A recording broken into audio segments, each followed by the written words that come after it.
What's up, guys? My name is Damien. We are here at Sabino Creek near my grandparents' house. This is a private park, so only come if you know someone in the neighborhood. But today we're just going to be going down here and checking it out and testing out this camera I found up in one of their closets.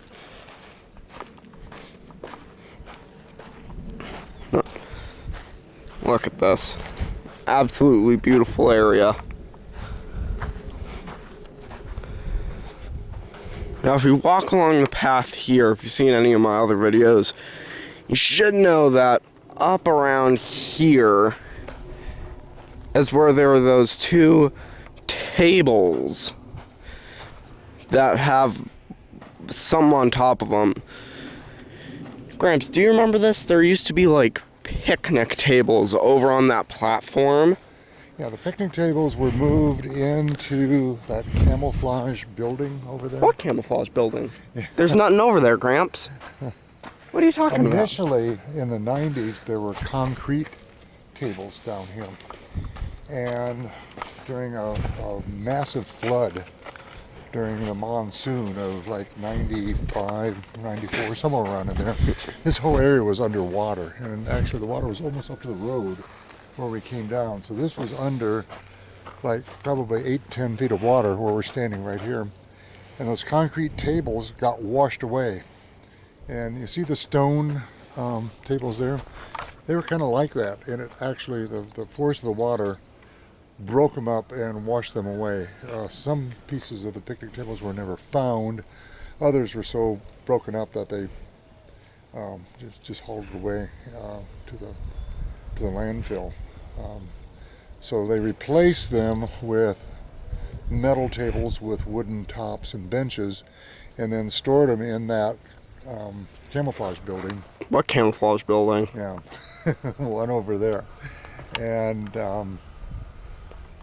since then we haven't had any catastrophic floods, but I suppose if we had another one like we did back in the mid-90s, that little building would be set afloat and probably end up in the trees down there somewhere. I also noticed that horseshoe thing over there. Yeah, it's a backstop, a horseshoe backstop. So when there's picnics down here, people are playing horseshoe, some wildly flung horseshoe doesn't make a ringer around some kid's neck. Yeah. Can you hear the chickens out there? It's in the farm. That's down a ways. Someone left their folding chair. Little platform. God, this area is just beautiful today.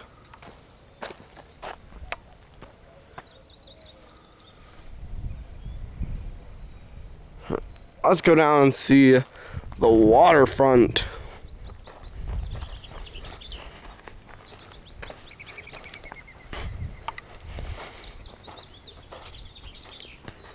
A lot of wildlife down here, especially in the early morning and evening. There's water to drink and shelter, and so you'll see a lot of birds, raccoon, probably an occasional bobcat, perhaps a lion coming down hunting. Hey, Gramps, you think that thing right there may have been part of the concrete benches? That could well have been, yeah. You're probably right.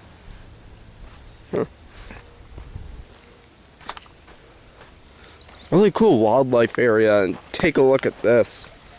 Such a nice, serene area.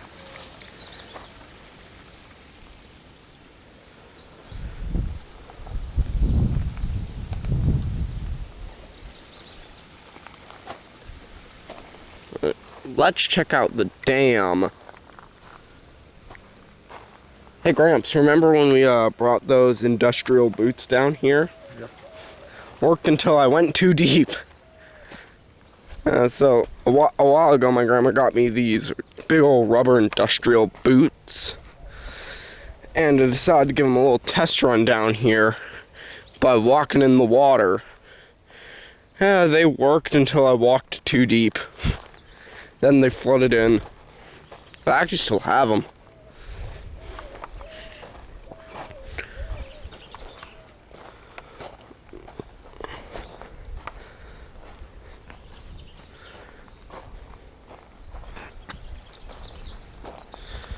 Huh. Take a look around here. Maybe we'll see some wildlife. One good thing down here that you always see is animals, little critters. Whether it be insects, lizards, or whatever. Birds are always singing. Critters are always crawling.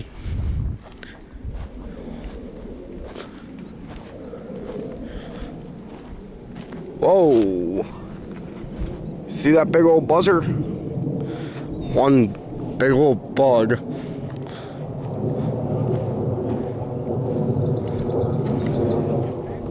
Yeah, I'm not very fond of bugs. Creepy creatures.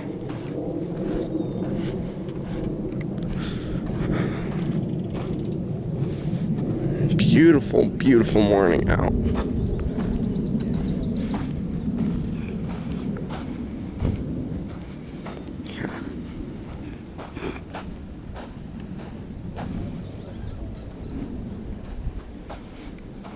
Probably should have gotten up and came down here around 6. Lots of glare, but that's always good. Now, this here's an old water tank. Probably from when people still rode cattle down here.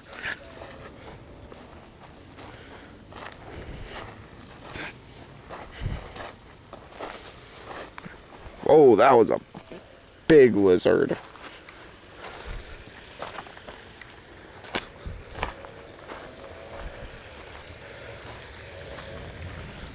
Lots of lizards out.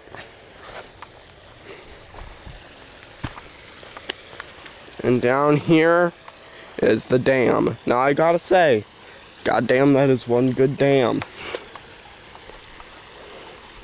And over there is a chair, and it's natural habitat.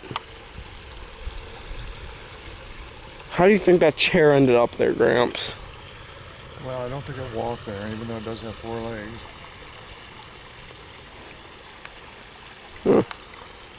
You know why the dam is there? So this whole place done flood? No, it was built to create a perpetual pool of water behind the dam. And then at one time, there was a windmill there to pump the water from the pool into that camouflage colored tank there. And then the tank fed water into a fairly shallow water tank for cattle. So yeah, cattle were run down here, but dam was put here so that even in the summer when it's dry, prior to and after the monsoon season, there would be a pool of water to pump out to keep the cattle watered. That's very cool. Alright, well, let's continue on our expedition.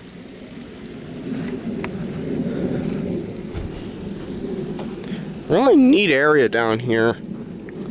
I've always liked coming down here and playing in the water when I was younger. I've been called insane for it multiple times. Wild pipe. Now there's one thing about this place. If we get a really heavy monsoon, this place will flood. And Grandpa can atone to that. Because when him and Grandma first moved here, you guys had like what? One of the heaviest monsoons ever recorded in Arizona's history? Well, it was before our current drought. Every year we would get a lot of rain during the monsoon. But yeah, in the 90s, like I said, this area here was probably under 10 feet of water. It didn't happen every year, but the area where we're walking here usually flooded just about every year.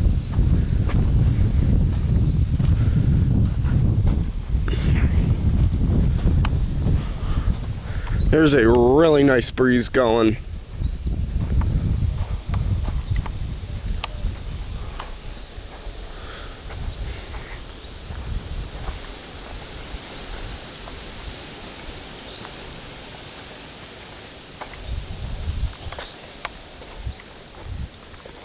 always good to be out here and moving around. One thing I say for you guys, go outside. Unless you're in smog, don't go outside. But go outside and take a breath of fresh air. Point out some of these trees here, like this big tree right here with the branches overhanging is a cottonwood. And cottonwoods need a lot of water. So you never find them in the desert unless you're near a fairly perpetual stream of water. Now this Sabino Creek does dry up during the real dry periods, like in June when it gets really hot, not much rain, but there's still a lot of water flowing underground. And so these cottonwoods feed off of that. And when you're up in the mountains and you look down on the desert, you can see where the streams are. Even though you can't see the water, you can see the green leaves of the cottonwood trees winding across. And you would know that, you know, there's water nearby. Alright, that's one of Grandpa's survivalist tips. When you're out, look for cottonwood trees. They're an indicator of water nearby. Another tree is the Arizona sycamore, like this white bark tree here. There's a few more of them. And one of my survivalist tips that I've learned is when you're outside and you're lost, always find running water. That helps filter out the bacteria. Also, bleach in a rag is another good way to filter out bacteria from your water supply.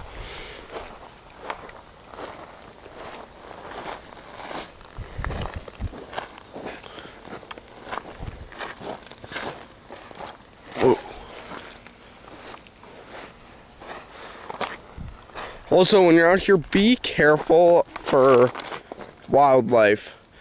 Because here, snakes come out of hibernation pretty early. So always be careful, don't wear sandals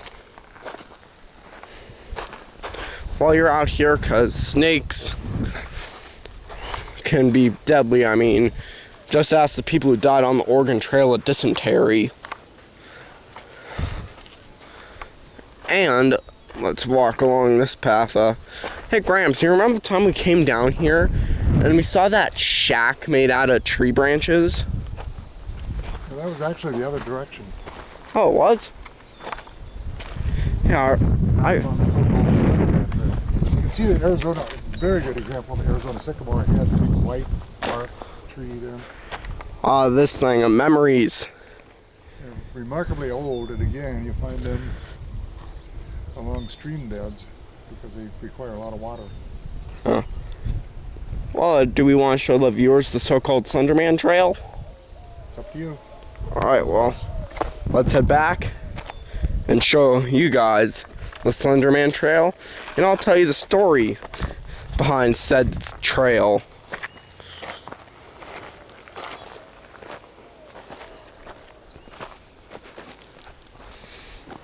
Hey Gramps, remember your incident at the Hilton Resort?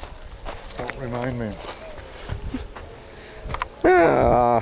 Gramps over here tried to Bruce Lee a beer bottle, but that didn't work out so well for you. Karate chop on the neck of the bottle ended up slashing a big flap of skin open. Yeah, but luckily he's all healed up, and that's just one more of the battle scars from Grandpa, including his metal kneecaps and the screws in his ankles.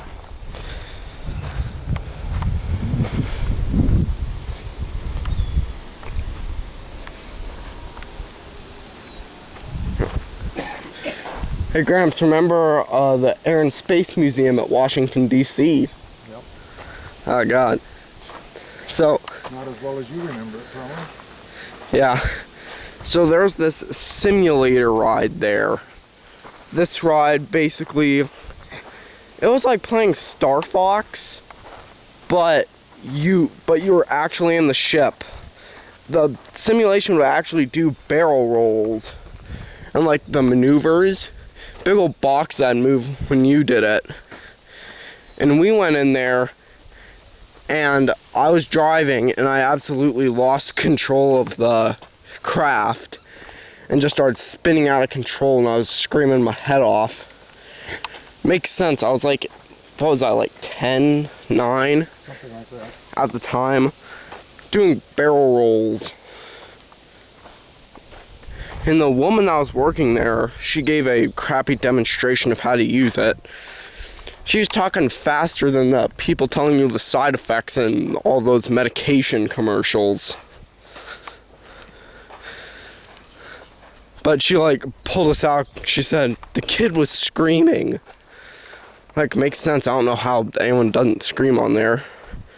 But after that, for like the entire trip, I'd get these random bloody noses that would come out of absolutely nowhere. And even today, I'll occasionally get said random bloody noses. Like, you can hit me as hard as you want in the nose, and that won't do anything to it. But on random days, my nose just decides, you know what? I do not like blood. We're leaking that out. Overall, that whole trip was cool. Not only did I get to see Washington, D.C., I got to see Shenandoah National Park and the farm where my grandpa grew up.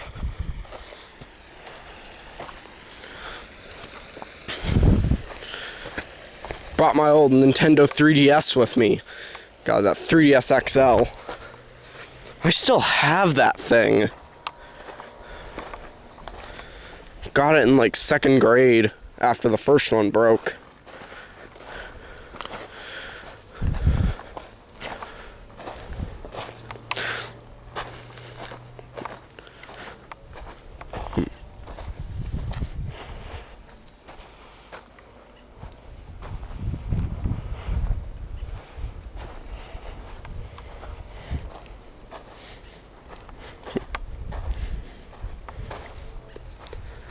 I'm surprised this camcorder still works.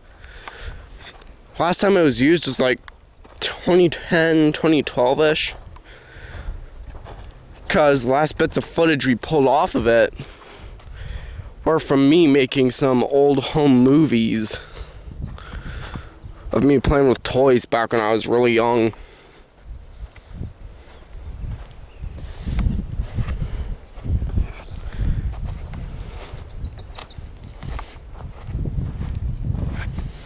Overall, Sabino Creek is a great place to go.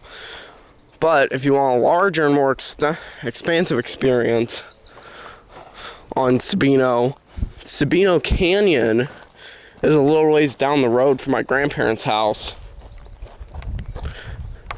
And that's a really good hiking spot. Just don't get it confused with Mount Lemon. Over here, the directions are kind of wonky.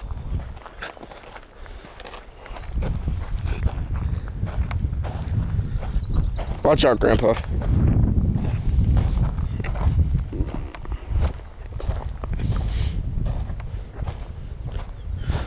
Alright, well, to the Slenderman Trail we go. Now, the reason why we call this the Slenderman Trail is because one time my grandpa was taking my sister Charlotte and my stepsister Ember over here, and I pretended to be Slenderman, and I scared them. And that's why we now call this place the Slenderman Trail. Exactly who is Slenderman? It's this old internet urban legend of some tall, faceless monster that wears a suit and tie that comes to steal away children in the forest.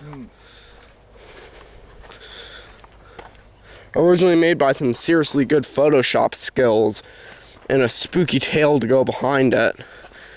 That's how possibly the most famous creepypasta was born.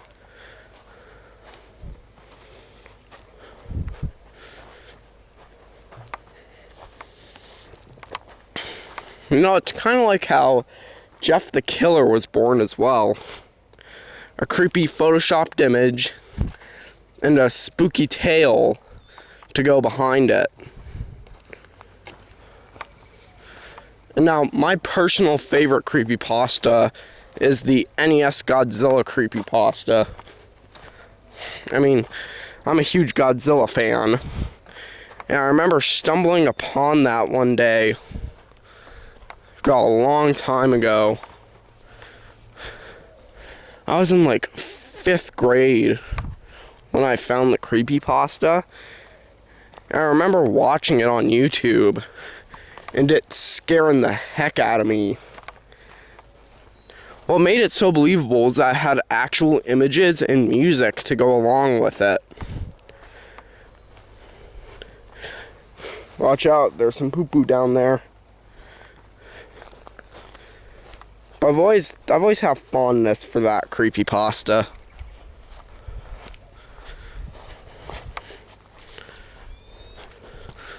And then of course there's also Sonic Dot Exe with its hyper-realistic blood. Sounds like it's trying to describe a crappy game.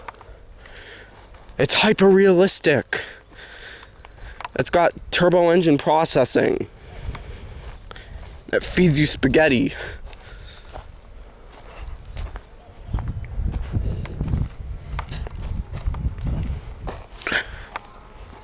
Now it was up here where the Slenderman scare I did happened. After following them around, I walked through here and came out the other end and spooked them. Not through the cacti. I may be stupid, but I am not that stupid. You forgot to look at the barrel cactus, or rather the cactus in a barrel. Ah yes, this here. This is the Choya version of the barrel cactus.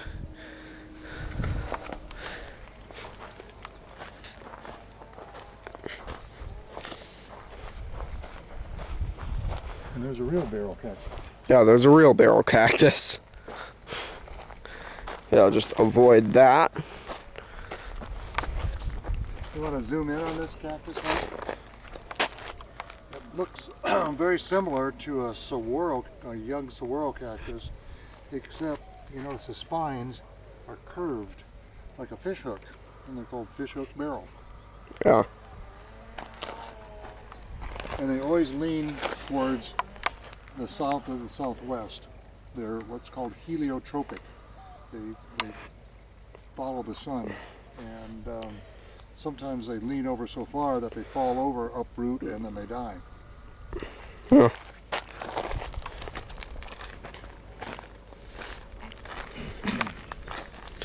Alright. And out here is the end of the Slenderman Trail. Well, I hope you guys liked the video. If so, please like and subscribe. And comment on the video, turn on notifications. But we'll see you next time. So, peace out, have a good day, stay safe. Peace.